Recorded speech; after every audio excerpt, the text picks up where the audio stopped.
To introduce our speaker is Reverend Father Ray Bernard Martinez, Mission Station Priest of Jesus Nazareno Mission Station and Chair of the Archdiocesan Commission on the Conservation of the Cultural Property and Patrimony of the Church for the Archdiocese of Capiz.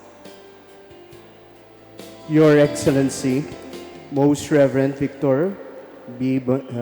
Bendico, our Archbishop, Very Reverend Monsignor Rufino Reggie Pamposa, our Vicar General, beloved priests, students, awardees, our speaker hardly needs an introduction today. He is a priest of the Archdiocese of Capiz, currently serves as our Chancellor of the Archdiocese and Chaplain of the Carmelite Monastery. He earned his licentiate in historical theology from the Universidad de Navarra in Spain and pursued doctoral studies in church history at the University of Münster in Germany. Commissioned by His Excellency Archbishop Victor Bendico to prepare the official history of the Archdiocese for this Jubilee year, he spent years researching diocesan archives, parish records, and historical documents to produce what is now the definitive account of the Church of Capiz. My dear friends, ladies and gentlemen, it is with honor and pride that we warmly welcome the author of the Beneath the Azure Sky, a history of the Archdiocese of Capiz, 1951 to 2026, the Very Reverend Father Didert V. Duarte.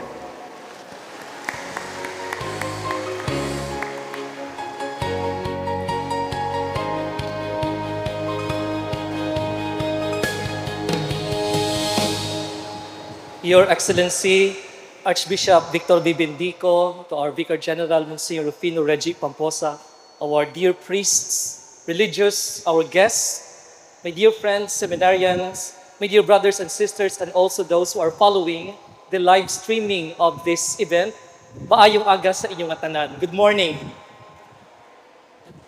Permit me to begin with a simple question. If the cathedral could speak, if this church could speak, what stories would it tell? Ano bala ang pwede mahambal sa aton sining mga pader sa sining simbahan? For 75 years, it has witnessed generations of Capiceños before God. It has seen infants carried for baptism, young men ordained to the priesthood, couples exchange their marriage vows, and many other sacraments. It has witnessed moments of celebration and sorrow, times and prosperity and hardship, and countless acts of quiet fidelity known only to God. But before it became the Cathedral of the Diocese of Capiz in 1951, this sacred place had already stood as the heart of Catholic life in the province. It survived war, reconstruction, social change, and the passing of generations. Buildings, however, cannot speak. Old documents cannot speak.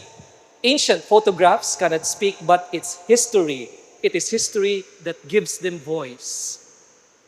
This morning, my dear brothers and sisters, I invite you to listen not merely to the story of a diocese or the successions of our bishops, but the story of how God has remained faithful to His people beneath the azure sky of Capiz. People often ask me how this book began. Paano gid bala nagsugod ang ining magamay nga proyekto? Many assume that it originated in some famous archives in Rome or in Spain. But in reality, it began much closer to home.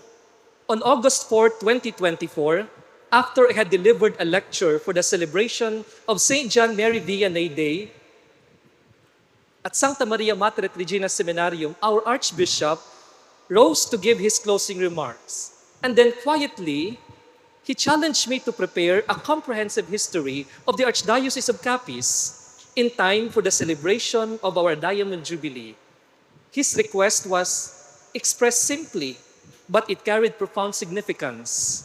He reminded us that jubilees are not merely occasions for celebration, but privileged moments of remembrance. If we failed to preserve our story, while those who remembered it were still with us, many precious memories might disappear forever.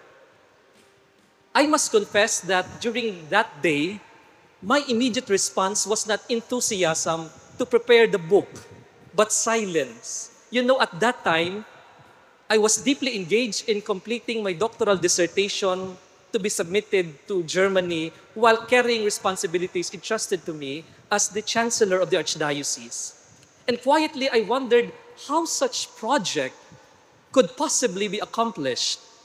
Yet, as I reflected on the challenge of our Archbishop, I realized that the real question was not whether I had sufficient time, but whether the Church deserved to have her memory preserved.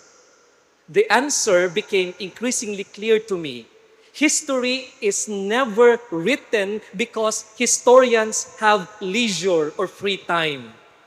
History is written because communities, especially our church, our archdiocese, deserve to be remembered. Many people think of history simply as the study of the past. You know, historians, however, understand that it is much more than that. Madamo kita sang mga ginapamangkot. Where did we come from? Who are we? Where are we going? Without memory, individuals gradually lose their identity, and the same is true for the church.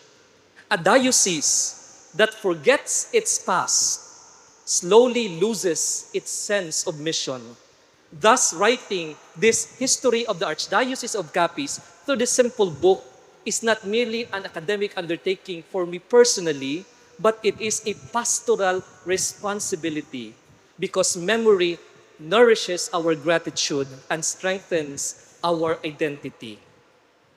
As I progress in my research, I gradually realized that the history of our archdiocese is not just about the stories of institutions, of buildings, not even the story of bishops. It is the story of ordinary believers, mga ordinaryo mga tao sa aton archdiocese who entrusted themselves to an extraordinary God. Even behind every historical document, tiara dira ang kasaysayan sang pagtuo, paglaom, sang kaalwan, kag perseverance sang aton mga katawhan diri sa Capiz. While organizing the material of this book, madamo ako sang mga pamangkutanon man bilang isa ka estudyante sang kasaysayan. Hambal nakon, how should 75 years of diocesan history be presented? Should it simply be like listahan, chronology sang aton nga mga obispo kag mga events sa aton nga archdiocese? O kung katalog sang mga dates, sa mga eskwelahan, parokya, institusyon? Should it resemble an encyclopedia? As I reflected more deeply, another image gradually emerged. The history of the archdiocese resembles a great symphony. Every generation contributes another movement. Every bishop introduces another theme. Every crisis adds another variation. Ang iban sini nga mga movements, masadya, others are marked by suffering, yet together they reveal one magnificent composition that the true composer ultimately is God Himself, who has quietly guided His church through every age. Gani, my dear brothers and sisters, today I would like to guide you through those movements, mga movements sa aton nga kasaysayan. Not simply nga tulukon naton to admire our past, but to discover what God has been doing among us for many centuries. Ang nauna nga movement sang sini nga istorya, ti balikan nato ng aton nga kasaysayan, no, sang pag-aabot sang Christianity diri sa aton. Because like every great tree, the Archdiocese of Capiz did not begin with branches, but with roots. May mga ugat kita. No? When the Augustinian missionaries, ang mga Espanyol na mga misyonero, first arrived in Panay in 1956, they entered a land already rich in culture and tradition. They did not begin with an empty page, but patiently they proclaimed the gospel. They learned the local languages, they celebrated the sacraments, they organized Christian communities, and gradually laid the foundations of what would become later on the local Church of Capiz. Only 15 years later, in 1581, Panay became one of the earliest parishes in the Visayas, from which the gospel gradually spread throughout the surrounding region. So kung atong isummarize, tanan nagsugod dito sa Panay.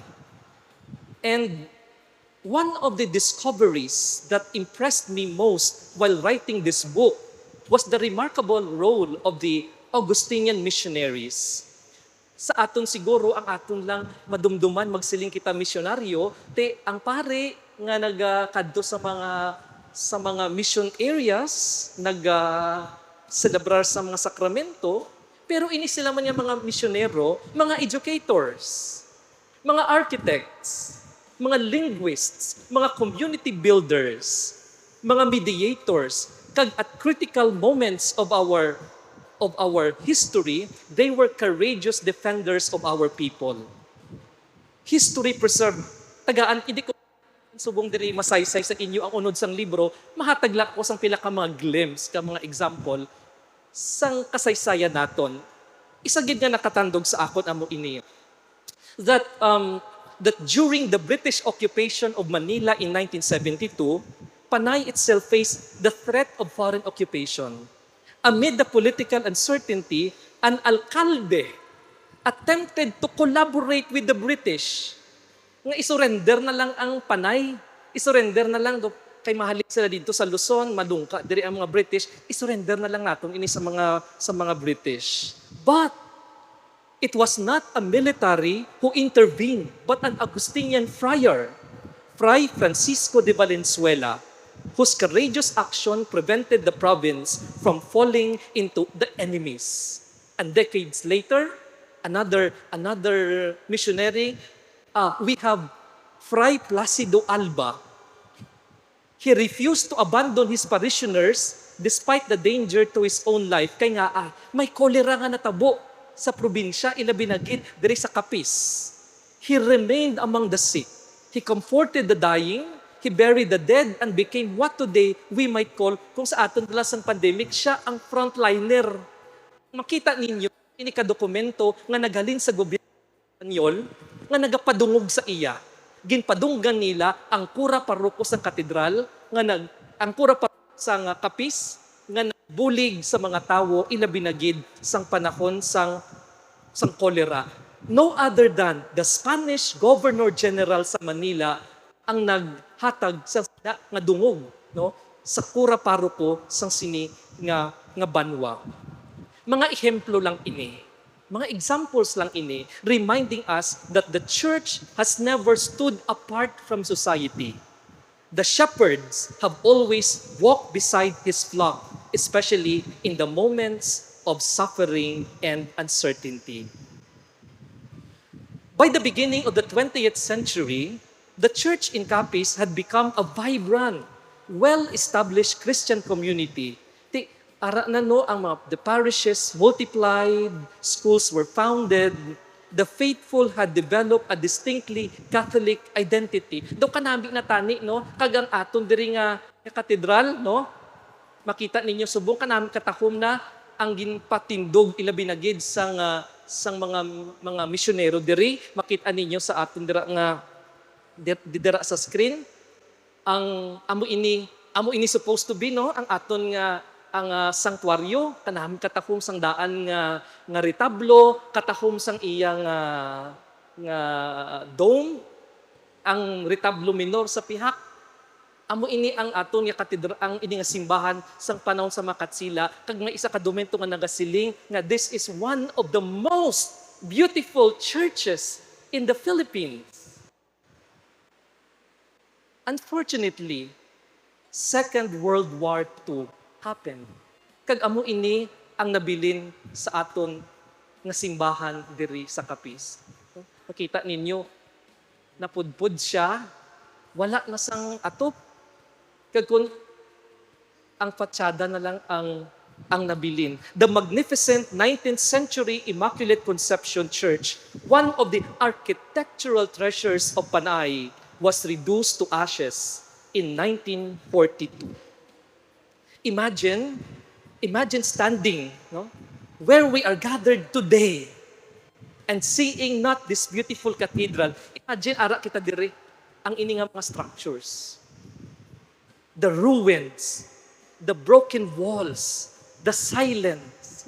Kag may nabasahan ako nga account, dito sila kuno nagamisa na lang, nagapulupatindog sang tulutulda dira sa may konbento sa rectory sa katedral sa pagsaulog nila sang ilang mga sakramento.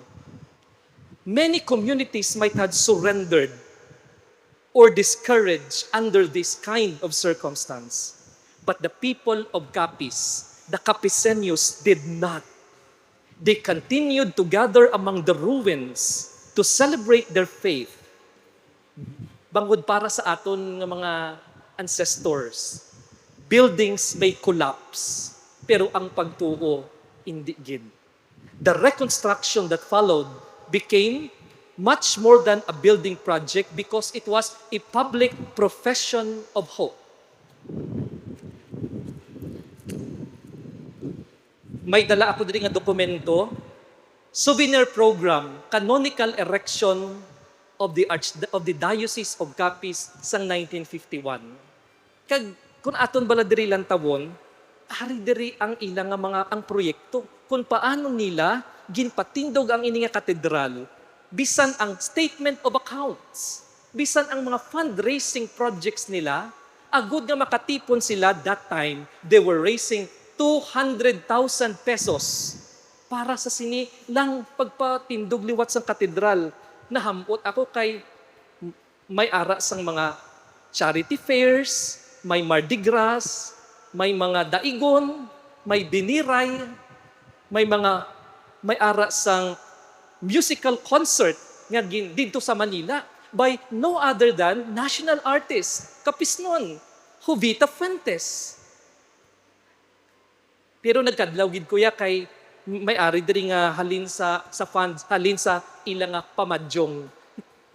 Pamadyong. Madyong of April 1948 and Madyong of September 1948. So dala pa ina sa ilang nga fundraising para lang makatipon sang pundo para sang sini nga katedra, sang sini nga simbahan. Little by little, they raised the enormous amount needed to rebuild the church.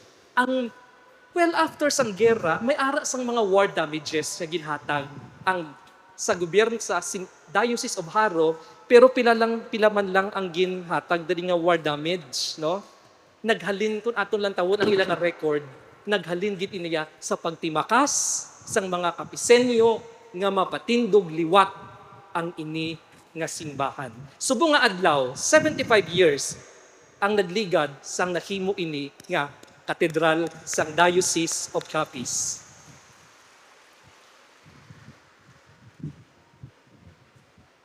Wala sang ginapatindog siguro nila ini nga simbahan, wala sang may naga-imagine sa ila sadto nga ang simbahan nga ila amat-amat nga ginapatindog mangin isa ka seat sang isa ka obispo para sa bag-o nga diocese. Kay ina natabo sang 1951 when we were separated from the Diocese of Haro. Amo ina pagkatapos na ari ang picture, no? Pagkatapos na sang reconstruction kompleto na, may techo na, no? May atop na siya, matahom na ang aton nga katedral, ang aton nga simbahan, aton dira ang rectory man sang parokya. Kag amo ina subong, no? Magkadto kamo to sagwa, amo ina niya makita. Ano inyo makita sa sulod? Lagaw-lagaw lang ang inyo diri nga mga mata. Hindi ko na dira pag-ibutang. Sang January 27, 1951, gin-establish ni Pope Pius XII ang Diocese of Capiz. Dito sa Roma, gin-release niya ang dokumento. No? Kag, sang July 11, 1951, no? This day, July 11, 75 years ago, ang canonical erection sang Diocese of Capiz, ang hambal ni Bishop Jose Maria Cuenco sa iya nga valedictory address. Karon may pagabasahon ako nga excerpt halin sa libro, kag ina siya kung ano ang natabo, anong inaginhimo siyang July 1951. Ang titulo sang libro nga akong igapresentar karon, Beneath the Azure Sky. No? The History of the Archdiocese of Capiz. Diri ko iniginkuha sa ginhambal ni Bishop Cuenco, ang hambal niya, another brilliant star begins to shine in the sky of in Catholic Church. So diri ko iniginkuha ang titulo sang sininga libro sa iya nga valedictory address. Iya nga bangod nagpamaalam na siya, hambal niya, nalipay ako magin tunga na, pero nagakasubo man ako nga bayaan ko kamo kaysa madamo nga mga tinuig, ilabi na gid sang panahon sang gira, nagabulubalik ako di. But now I am proud of you and you deserve no nga mangin isa ka bag-o nga diocese. Kag amo ina mga utod ang part 1. Makadto na kita sa part 2 sang aton nga movement, and that is the birth and building of a local church. Ang ato na una nga obispo si Bishop Manuel Yap. Si Bishop Manuel Yap sa pag-abot niya diri, by the way, ari ang inisya ang souvenir program sang canonical erection. Sa piyak nga bahin, amo ina ang program.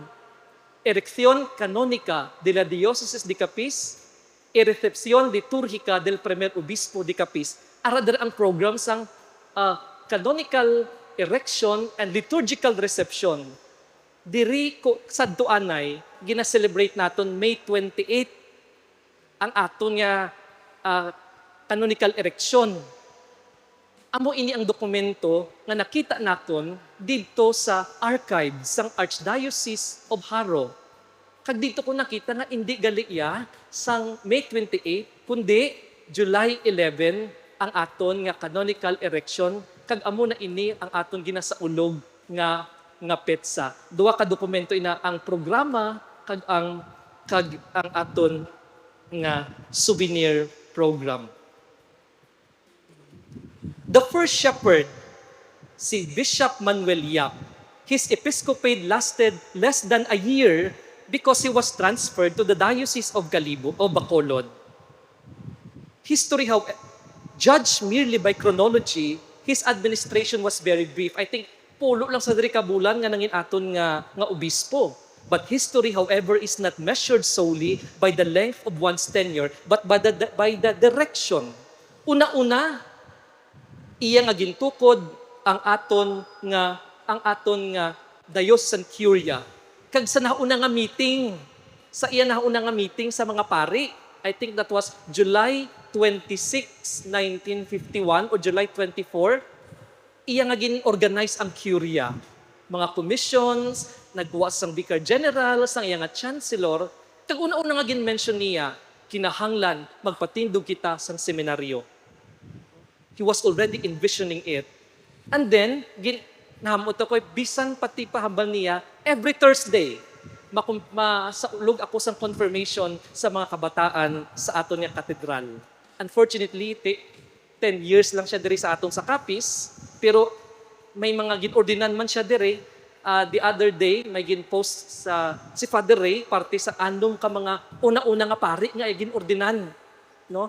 That was March 29, diri sa katedral. Kaginlantaw na kon sa Book of Ordinations, ang ordinasyon ana sa isaag. 6 a.m. ang ordination sa dutong anom ka mga pari. Imagine ano sa isaagan, no? May ordinasyon diri. And that time, si Bishop Manuel Yap was already apostolic administrator of the Diocese of Capiz because he was already appointed to Bacolod.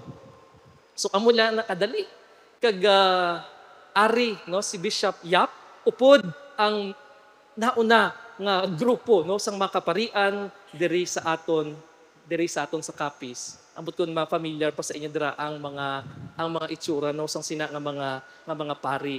Ang mga pari naton sadto sang 1951. Ang masunod, no? Of course, no other than Archbishop Antonio Frondosa. If Bishop Yap laid the foundation, Archbishop Antonio Frondosa became the great builder of the young diocese. Pag-abot niya, when he assumed the leadership, financial resources were scarce, grabe ang pastoral demand sa iya that time, and the work of reconstruction was far from complete. Nag-abot siya 1952, hindi pa tapos ang simbahan. Nahamot gani ko, habal ko, nag-installation sila, hindi pa kumpleto ang katedral. And I was reading a letter of the Heart of Bishop to the Bishop of Cebu. Hambal niya, pasensya na, kay doon na extend ang canonical installation. Bangod wala pa matapos ang sanctuary. Kaya ginakinayo pa. Because if we look at the fachada, 1954 pa natapos ang reconstruction sang sini nga katedral. Reconstruida el año 1954. Another concern of Bishop ang iyang installation.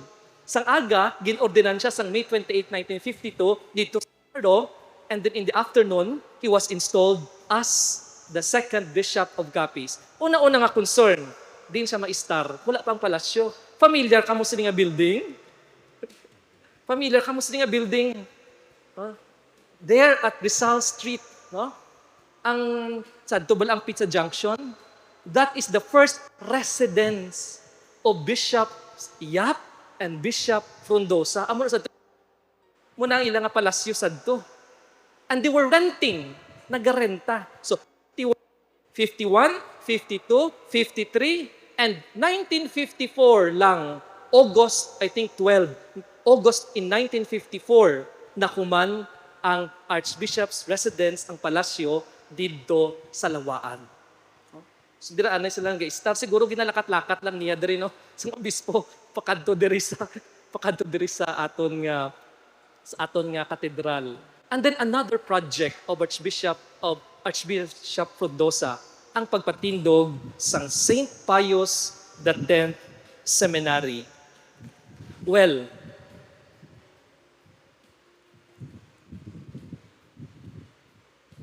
the institutions established during Archbishop Frondosa's episcopate revealed the priorities that shaped the identity of the young diocese. Magbasa ka mo sang libro, madamo pagidira makita ninyo ang mga proyekto nila sa ilang episcopate. And those years also coincided with one of the most significant events in modern Catholic history, and that is the Second Vatican Council. And Archbishop Frondosa actually was one of the council fathers sang Vatican II.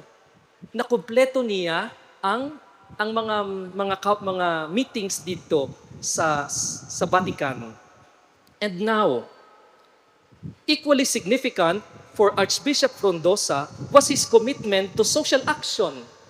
Last year, nag-attend ako sa isa ka executive seminar dito sa Caritas. And then for us students, 1 week ako dito, first day, gina-saysay sa amon ang history sang NASA or CASAC or Caritas. Pag nakita ko sa slides, picture ni Archbishop Frondosa. He was the first chairman or president of NASA when it was founded in 1960s. And his appointment as the first chairman of the National Secretariat for Social Action, Subong Caritas Philippines, reflected both his personal leadership and growing contribution to the Diocese of Capiz and to the wider church in the Philippines. And then, aron ng St. Pius, abay daw ang picture na ako, hindi pa ilipagid ko sina, sang nabukaran ko dito, ang program sa canonical erection dito sa ila archive sa Haro. 1976, nangin isa kita ka archdiocese. Kita yung picture. May kilala ka mo sa picture. That was the processional. 1976 processional. Kag isa sa mga pontifical servers, kilala nyo ni? Ang aton nga arsobispo. Si Monsignor Victor Bindico. This was during the processional sang canonical erection of the Archdiocese of Cap. Monsignor, ano ka pala nga year sad to? High school or first year college? Oo. Si Monsignor Vic, no? Na very young. Very young pa siya during the canonical erection of the Diocese of Capiz. Ara ang picture during the event. Kag let's fast forward. No? Fast forward na kita. Kilala ninyo ini, of course. Yes, si Monsignor Oni, no? Ang isa sa mga makita ninyo, magbasa mo sang libro, makita ninyo dira ang iyang mga programa, ilabi na gid ang iyang mga pagpasanyog sang basic ecclesial communities. Remember ninyo? Ang mga PLTs, ang mga BECs, nga gintukod, kaginpasanyog ni Monsignor Odi, sang siya ang nangin obispo, arsobispo naton diri sa Capiz. Ari, that was the arrival, no? Pag-abot ni Monsignor Oni, ina-interview sa sang radyo trumpa. Ano yung radyo trumpa? Kadumdum pa ka may din niyang radyo trumpa diri sa Rojas. Kaya na ko sinikatanda, ti aradi si Archbishop Frondosa naga. No, that was the arrival of the new Archbishop Gordoncillo. And of course, sikat ining picture, sikat ining photo, kaya nakalabot gid ni sa Vatican, dito sa mga screen sa Vatican, ang bag-o nga mga kardinal, walay liwan, si Cardinal Joe Advincula attending the consistory at the Archbishop's Palace via live stream. Kay pandemic that time, his installation and his ordination here sa aton katedral. Palakpakan naton si Monsignor Oni kag si Cardinal Joe. Para makapadayon kita, ano ang mga, hindi ko na siguro pag isa-isay tanan-tanan, no? Ano ang mga basahon ninyo ina sa libro? That is your assignments. But ano ang mga lessons? Gusto ko gid na i-share sa inyo. Mga lessons that history taught me while writing this book. Sang ginasulat ko ang libro, ano nga mga lessons akon nga natun-an? Una-una, the church has always been built by ordinary people. Ordinaryo nga mga tao. Hindi lang niya ang mga obispo, ang mga kura paroko, pero ang tanan-tanan. Ara sila tanan-tanan, no? One of the most beautiful discoveries nakon in writing the book was the remarkable contribution of lay organizations such as Concilio de Cristiandad, Samaria Movement sa Archdiocese of Capiz, 1960s, 1970s, Catholic Women's Associations, and many other ang mga laiko kag asa subong sa aton nga basic ecclesial community. Number 2 nga na-learn nakon, vocations. Here in the Archdiocese of Capiz, no, nagapamangkot kita, why has the Archdiocese of Capiz consistently been blessed with so many priestly and religious vocations? Naman, consistent kamo sa Capiz, nga damo inyong mga pari, puno inyong mga seminaryo, kami diriya nagpasaranas ang amon ng mga seminaryo. At first, abi nakon gani, baka meron silang mga exceptional vocation director. Ukon, dami kasunod kay manami ang seminaryo. Or manami, no? Dito kita may eskwela. But, among the documents I found were the proceedings of the first diocesan convention on priestly vocations held in April 1962. Example na sang dokumento nga nakita nakon. Kag madamo ini sang mga nga nasabat. There were thousands of them who attended this convention. And the delegates gathered, wala sila nag-discuss ang mga finances sa mga construction project, but they reflected on how the entire local church could foster vocation. Dam, may mga example, may araw nakabutang, mga maestra, anong ilang nga mga resolutions? Mga parish priest, anong ilang nga mga resolutions? Kadlaw ako sa ginabasa ko, hambal sa mga pari. Dapat every month, may ara sila sang preaching about the dignity of the priesthood. No? Ara gid na iya. Ang mga maestra naman niya, ilagid na iya i-promote ang dignity of the priesthood. Madamo examples of the examples here nga akong dito nakita how to foster vocations. Teachers pledge to contribute 1 day salary each year to support seminarians who lack financial means. Parents committed themselves to encourage vocation within their families by praying together regularly. Kag ang na-struck sa akon ari ang number 2 resolution sa mga parents nga nag-attend, that parents refrain from adversely criticizing any priest, especially in the presence of their children. Mga anan, do not criticize priest in the presence of your children. No? Out not for the person, but out because imo nga respect for the dignity of the priesthood. Nagabasa ko ang grabe ang ilang nga resolution, no. Libakan nyo lang dira iya kung mainat mga kabataan. Pero kung ara ang mga kabataan out of respect for the priesthood. Kag madamo pa sila sa mga resolutions. Later on na-realize na ko nga hindi man niya gidgali mga matahong nga mga programa ang ilagin himo. But kung pamangkuton ako, this is the best kept secret of Capiz nga man madamo kita sang bukasyon, because in that convention they started a culture of vocations in Capiz.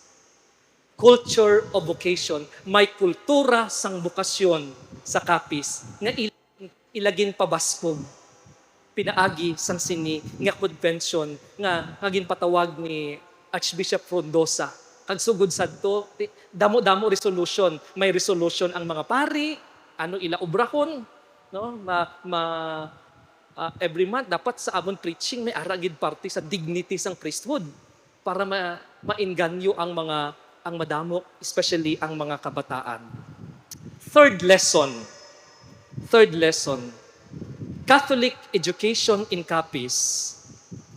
Again and again, I found that whenever the church established a school, hindi lang yan for the purpose of education, but to form persons.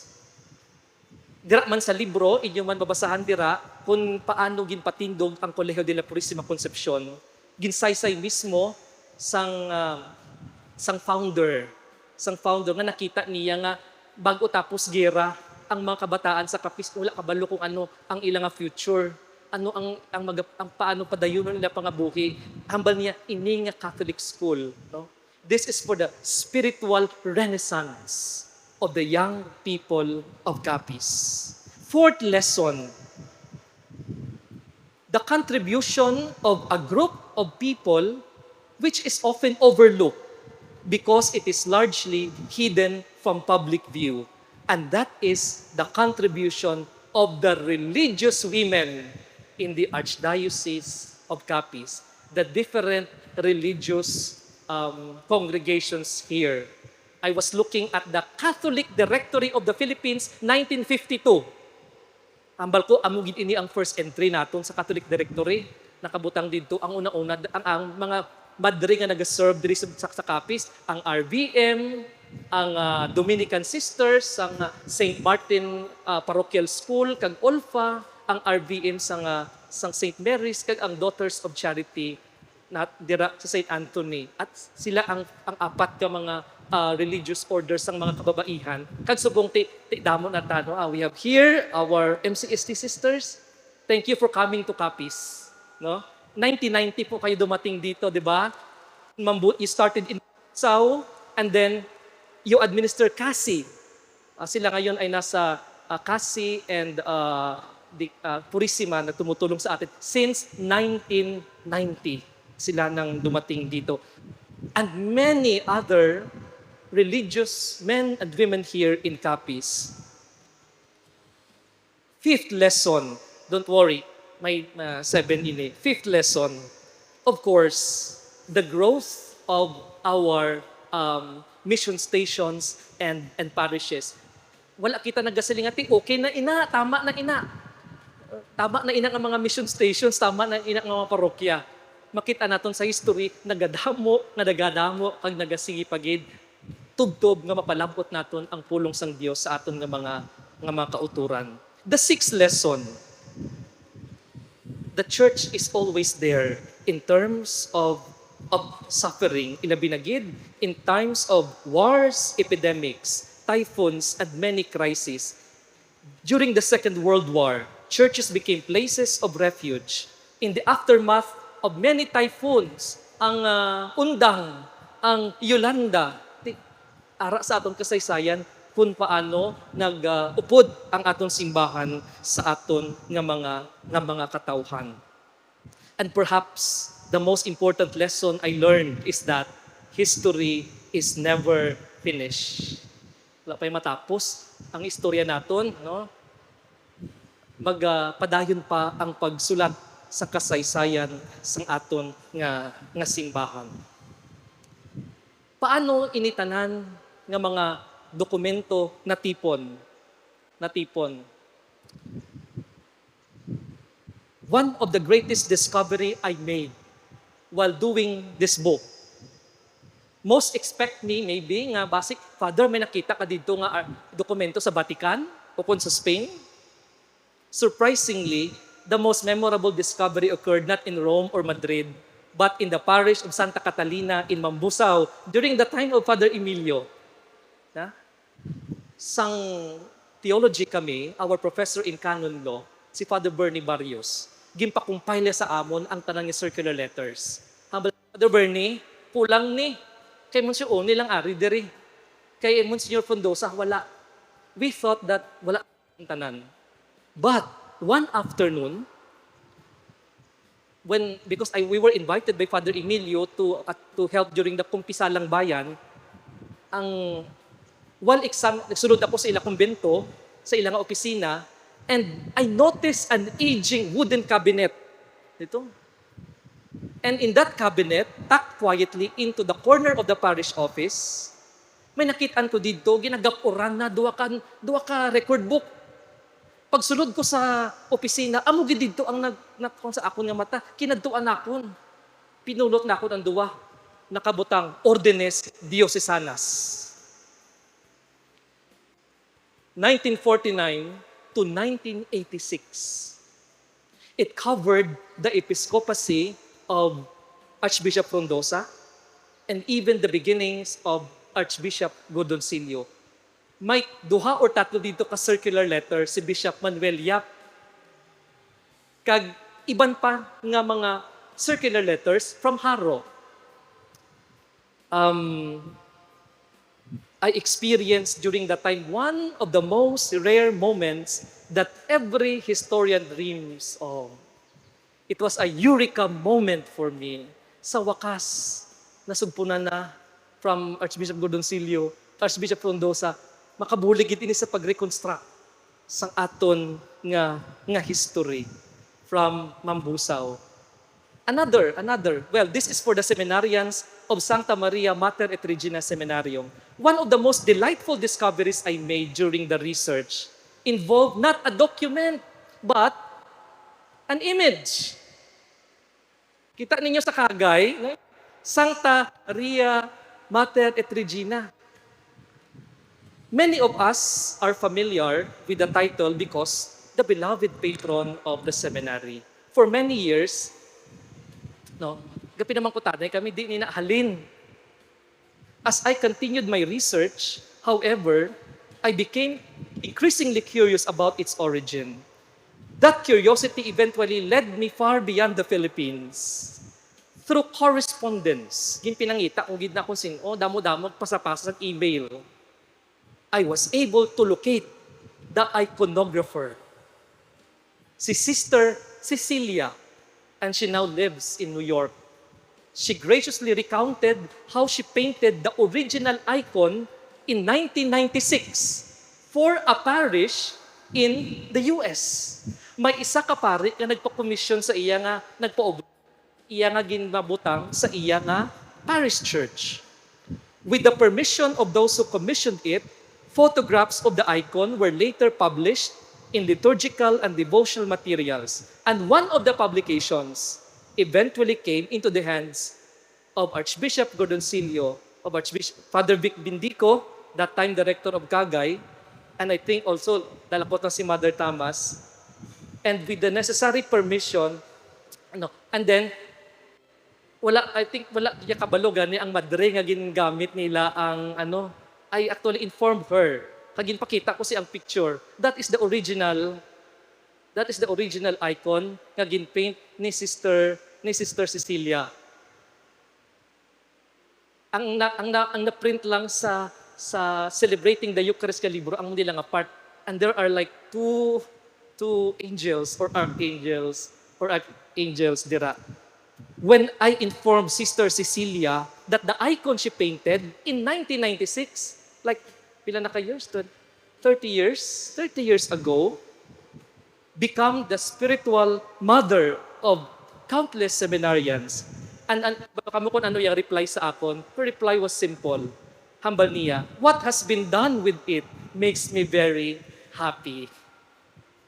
Kay bangod na naikuha na siya, amo ang aton nga image ang aton nga patroness. Reaching and writing history also taught me that historians carry responsibility.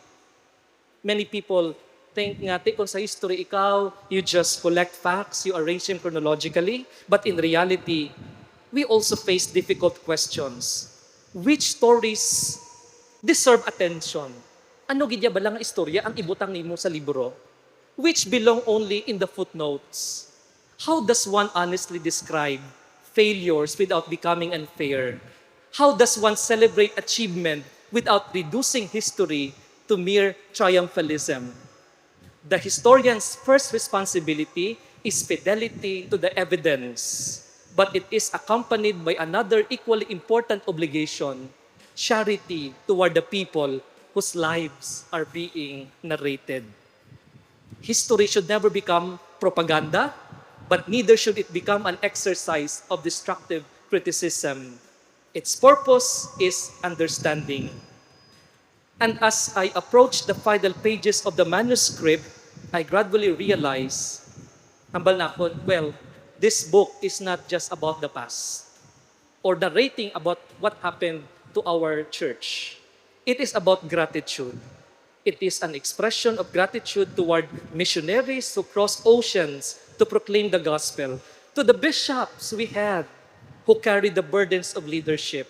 Gani kung magbisita ka mo sa katedral, hapit man ka mo dira sa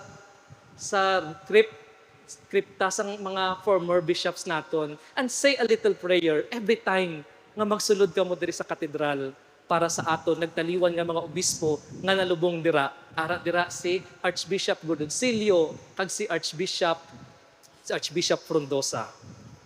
It is about gratitude. We thank the many priests who faithfully served hidden parishes, the religious sisters who educated generations, and countless of lay faithful whose names may never appear in history books, but whose sacrifice continued to bear fruit in the life of the Archdiocese. Above all, the book which will be presented later on is an expression of gratitude to God. For beneath every historical event lies a deeper story, the story of divine grace, quietly at work through human history. History records human effort, while faith recognizes divine providence in that history. Samtang nagabasa kita sang chronology, sang mga events, ang aton pagtuo, magabukas ang aton nga mga mata, kag makita naton ang divine providence nga nag-upod sa aton sa sulod sang mga tinuig. When those two perspectives meet, history becomes much more than the study of past, and our history becomes an act of thanksgiving. Thank you very much for your attention, and I hope that you will enjoy later on when you read the book. Thank you very much, Father Didert, for that very enlightening and inspiring presentation. Your work reminds us that history is far more than a record of dates and events. It is the story of God's faithfulness made visible through generations of believers. We now proceed to the open forum. Should anyone wish to ask a question or offer a reflection, kindly raise your hand. Brother Nemo will bring a microphone to you. May we request that questions be brief so that we may accommodate as many participants as possible.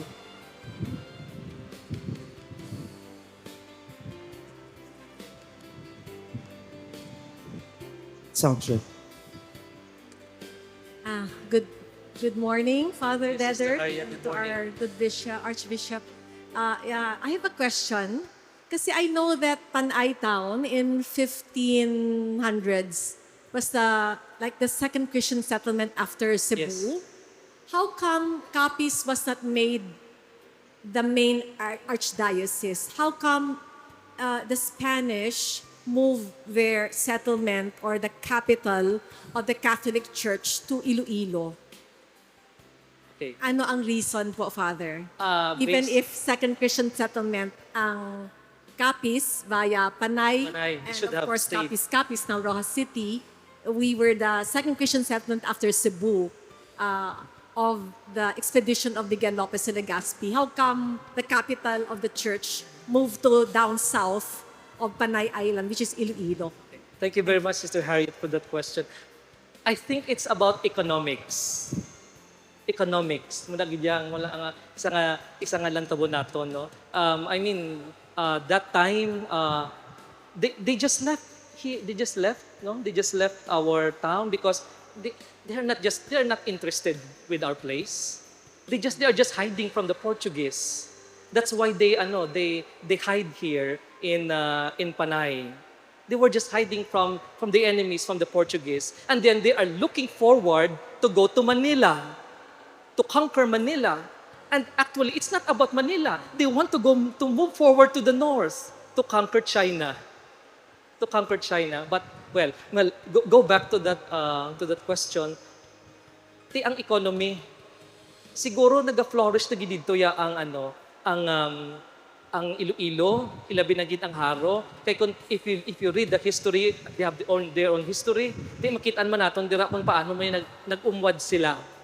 And that time, I think there were just the whole island of Panay. There were just two provinces, no, two provinces. The province of, I don't know if this is 16th century, the province of Panay. Panay was a province. Panay was the name of the province. Panay before nangin Capiz. And then ang dito man niya sa Iloilo. Ang Panay man gid gani, another question, bisan ang parish gin-transfer pa diri ang capital sa Capiz. Again, because of economy. Because the Puerto de Capiz, inabalang po ang river naton dira was flourishing that time. Madamo ang nagadungka diri to buy agricultural products, especially rice from Capiz and the products from other town. So kung nakita naton, ginasunod diri ang pagkuntiin ang madamog sang mga tawo, ilabing nang gikag ang nagadala sang mga tawo pirmi ang ekonomiya. Kag dira man dayon sina magatukod sila sa ilang nga mga sa mga lokal nga mga simbahan. And we have to wait. And that is very interesting because san o kita nangin diocese, di ba 1951? But as early as 1902, we were nominated already as a diocese by Pope Leo XIII, together with Tuguegarao. I forgot already the other dioceses that time, Cue Marisinico, 1902. But wala ginbaliskad nga order from the Vatican. And we have to wait for 1951 until we will become a diocese. I researched at the Vatican Secret Archives and I was able to find the reasons nga man nga wala kita paghimo ang diocese in 1902. one of the reasons was the opposition of the Bishop of Haro. Bishop Rooker, the American bishop at that time, hambal niya, kalayo, paano sila maka-sustain sang ilang diocese if we will make him a diocese? How could they sustain the bishop? How could they sustain the diocese? How could they put up a seminary? Because in the document, hambal niya, it's only the capital who was prosperous and the rest of the provinces, he was pointing for Capiz, Aklan, and maybe Romblon, these are poor areas. Another one, it will take him a lot of years in order to finish all of the visitations. Anong bal niya, okay lang ina sa akon as Bishop of Haro because Panay railways are being constructed that time. I can reach Capiz with the new Panay railways. So madamo siya sang mga he opposed for the creation of the new diocese in 1902. But I am interested why we were there in the 1902 document. Tagamo pa inaang wala na akong makita. Because if you look at the Visayas, Eastern Visayas, you have the Metropolitan Archdiocese of Palo. Central Visayas, Metropolitan Archdiocese of Cebu. Western Visayas, you have two. Metropolitan Archdiocese of Haro and Capiz. Why two archdioceses here? No? So that is a 1976 interesting question. No? So, but now we are rewarded kung ang Diyos gid man niya ang magulag in its proper time para sa aton nga mahimo kita nga diocese kag archdiocese. So kung makita atong tahi lang ini nga mga sa aton history.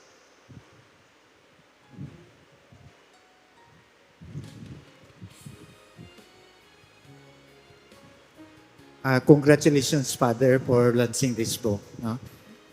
This is not a question. Kayo 11:30 na. Father, very interesado gid kami sa mga parokya nga makabasa sa imong libro.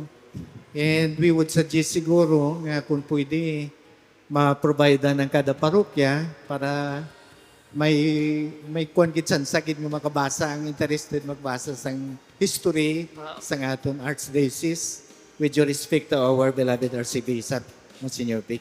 Thank you. Oh, thank you. Thank you, brother, for your suggestion. Well, the book will be on sale, but we cannot still do it right now because we are waiting for ISBN, and other government requirements in order to release it for sale for the public. The Capiz clergy will have free copies. Capiz clergy free copies for everyone if we can already release the copies of the book. We will conduct also maybe later on some reflections regarding sa mga chapters, etc. For the meantime, we are happy to present to you the book today. Father Didert, tigpila ang libro. Why pa na Father Emilio namon Why pas ang price? Well, we will announce it. Don't worry. You will have it. Actually, there are many questions already. More Thank you. questions? Any more question? No more. I think everybody's in a hurry to have lunch. Thank you very much for your questions and for the insightful responses of Father Didert. Every history has a voice. To allow us to appreciate the spirit of this work, we now invite our author, Father Didert Duarte, for the reading of an excerpt from the Beneath the Azure Sky. Just, thank you. Do amo gid ini ang tama nga adlaw nga basahon ko ini nga excerpt from the book because this is what happened on July 11 here 75 years ago. The celebration transformed Rojas City into the center of ecclesiastical and civic life in Western Visayas. Early in the morning, July 11, 1951, the city's residents welcomed Archbishop Gabriel M. Reyes, the first Filipino Archbishop of Manila, and a distinguished son of Capiz. Upon his arrival at Luktugan Airport, Luktugan Airport, ang daan ng airport dito sa Luktugan Airport, dito siya naglanding. Later in the afternoon, Archbishop Rosales, Bishop Cuenco, and Bishop Yap arrived at the Capiz Railway Station. Wala naman. They arrived sa tren, the railway station. The reception was marked by grand civic parade. Religious organizations, civic associations, and thousands of faithful lined the streets to witness the birth of the new diocese. At the City Plaza, Mayor Lorenzo Arnaldo formally welcomed the distinguished prelates. Mga kabataan, ng ilang sa ma-remember, Arnaldo Boulevard. Arnaldo Boulevard was the former mayor of Rojas City. Mayor Arnaldo formally welcomed the distinguished prelates and presented him the key of the city. From there, the procession moved to the Immaculate Conception Cathedral, and in 5:30 in the afternoon, the solemn ceremonies of the canonical erection and installation commenced. Hapon ang installation. Presiding over the rites was Archbishop Rosales of Cebu. Before an overflowing congregation of clergy, religious, civil officials, and faithful, the apostolic letter establishing the diocese was solemnly proclaimed. The ceremony concluded with a memorable valedictory address of Bishop Cuenco, who bid farewell to a territory that belonged to the Diocese of Haro. Pagkagabi, as evening descended, fireworks illuminated the skies above Rojas City. Nakita ko sa program, may fireworks display. 1951, may fireworks display for the canonical erection, with the first pontifical mass celebrated by Bishop Yap here in the new cathedral, the first pontifical mass. As soon at noon, the clergy of Capiz hosted a banquet for bishops and clergy ng mga bisita at Colegio de la Purísima Concepcion. Later in the afternoon, Mayor Lorenzo Arnaldo welcomed the guests with a cocktail reception at his residence. At 6:30 p.m., the celebration continued with a literary musical program at St. Mary Auditorium. May cultural presentation sa St. Mary's Academy of Capiz, showcasing the cultural talents of the community in honor of the new diocese. And the day's festivities concluded with a buffet dinner hosted by Governor Eduardo Abalo at his residence. Amo ini ang natabo on July 11, 1951, which of course you can read in the book.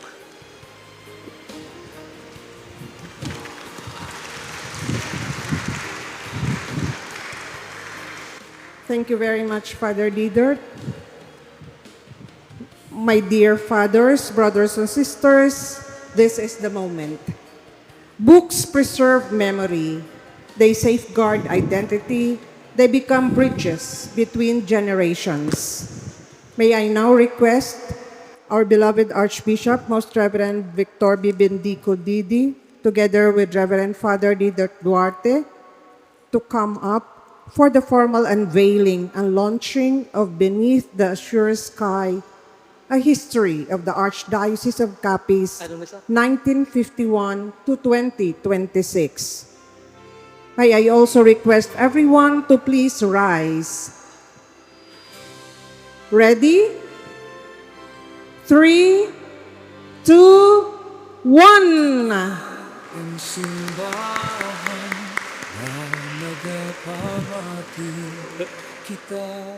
Ladies and gentlemen, it is with great joy that we officially launch Beneath the Azure Sky.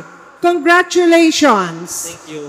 Ang balita paagi sa mga magagmay na Kristiyanong katilimba.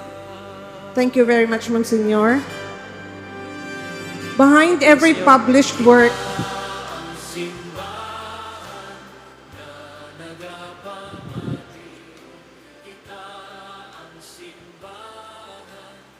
Okay, kindly be seated for a while. Monsignor Reggie Pamposa, Reverend Fathers, Father Didert, and to all of you brothers and sisters in Christ.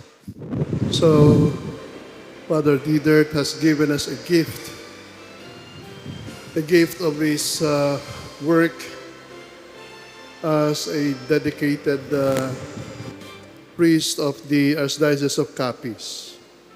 Beneath the azure sky, a history of the Archdiocese of Capiz, 1951-2026. Let us not look at this book merely as something historical, but first and foremost, let us look at this book as a sign of God's love for us, His chosen people in the Archdiocese of Capiz. Let us look at this book first and foremost also as a sign of His mercy for us, as a sign of His faithfulness, as a sign of His providence.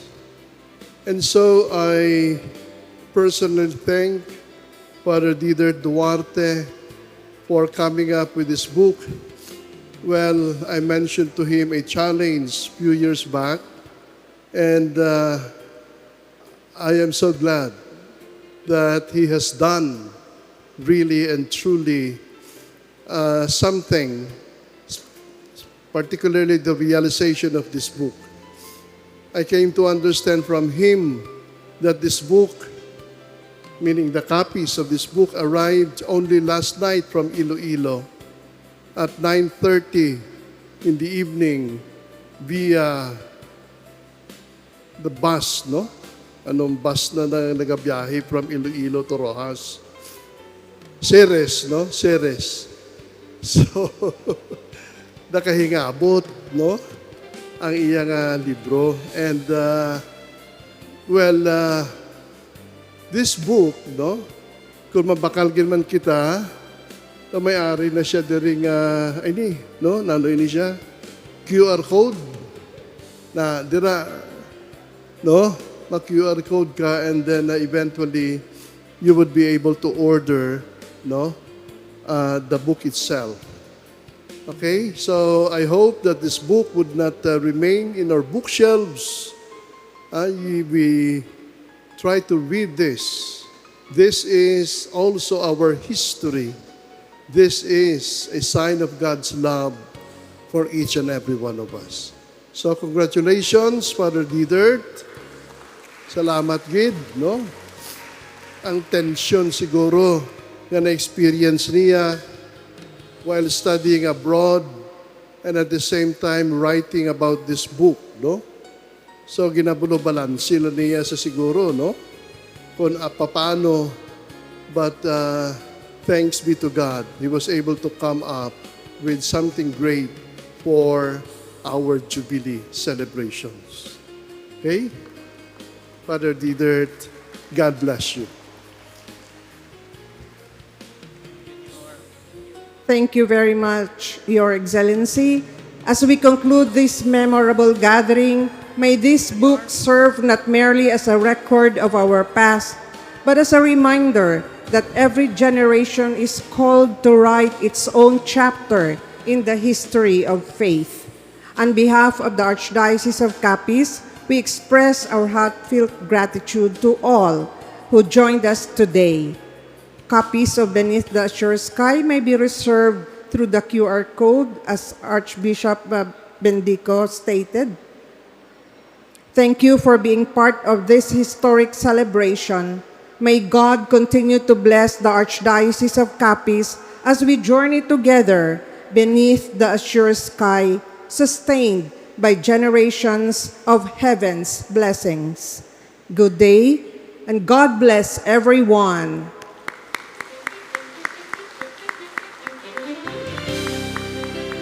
Picture taking.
kita ang simbahan na nasentro kay Kristo.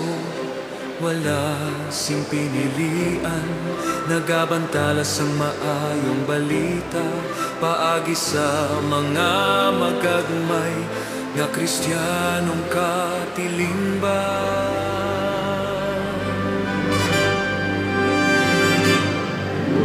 Kita ang simbahan na nagapamati, kita ang simbahan nga nasentro kay Kristo. Wala sing pinilian, nagabantala sa maayong balita, paagi sa mga magagmay nga Kristiyanong